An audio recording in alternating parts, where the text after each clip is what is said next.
আপনারা দেখতে পাচ্ছেন চারিদিকে পাহাড় আর পাহাড় মধ্যে ছোট্ট একটা আবাদ জমিতে ফুটবল একটি মাঠ করেছে সেই শিশুরা খুব আনন্দে তাদের খেলাধুলা চলছে। আজকে খেলার ফাইনাল খেলা চলছে।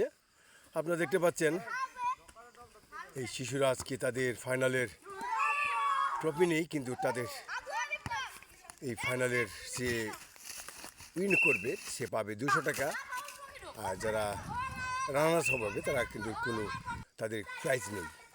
তা যাই হোক, সুন্দর খেলা চলছে। আগামী দিনের ভবিষ্যতে হয়তোবা তারা ভবিষ্যতে একদিন তারাই আমাদের জাতীয় টিমে খেলবে, এই প্রত্যাশায়। তাদের এই খেলা দিকে ভালো লাগলো।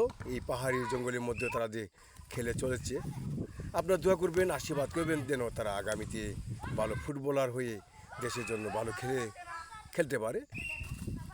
তাই এই কামনায় আমি এই পাহাড় থেকে বিদায় নিচ্ছি। ধন্যবাদ।